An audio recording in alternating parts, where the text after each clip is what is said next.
আপনারা জানেন দেশনেত্রী বেগম খালেদা জিয়া 3 বারের সাবেক প্রধানমন্ত্রী অসুস্থ এবং দেশনায়ক তারেক রহমান নির্দেশে ঢাকা মহানগর উত্তর বিএনপির সম্মানিত আহ্বায়ক জনাব আমিনুল হক সাহেব এবং সদস্য সচিব জনাব হাজী মোস্তফা জামানের নির্দেশনায় আজকে আমাদের কুরাক থানা বিএনপি কর্তৃক আয়োজিত আজকের এই ইফতার বিতরণ অনুষ্ঠানে উপস্থিত থাকবেন ঢাকা মহানগর উত্তরের সম্মানিত সদস্য সচিব জনাব হাজী মোস্তফা জামান সাহেব অল্প কিছুদিনের মধ্যে আমাদের মাঝে আসবেন এবং মোনাজাতের মাধ্যমেই আমাদের এই ইফতার বিতরণ কার্যক্রম শুরু হবে। এখানে প্রতিদিন 5টা 30 মিনিটে ইফতার বিতরণ হবে ইনশাল্লাহ। প্রতিদিন এখানে বিতরণ হবে। আমরা গরিব দুঃখী এবং অসহায় মানুষের পাশে ছিলাম, ভবিষ্যতেও থাকবো ইনশাল্লাহ।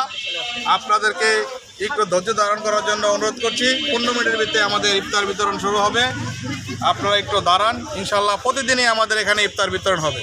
আসো ইনশাল্লাহ। আরও প্রায় 24টি রমজান আছে, 24টি রমজানে এখানে ইফতার বিতরণ হবে। আমাদের নেতাকর্মীরা এখানে ইফতার বিতরণ করবে। সবসময় জানেন আমি এই এলাকার পাশে জনগণের পাশে ছিলাম, ভবিষ্যতেও থাকবো ইনশাল্লাহ। যে কোনো করোনাকালে এবং যে কোনো শীতকালীন বস্ত্র বিতরণ এবং ইফতার বিতরণ কার্যক্রম চলছে এবং আমার আশা আছে প্রত্যেক দিনে ইফতার বিতরণ করবো ইনশাল্লাহ। আসসালামু আলাইকুম।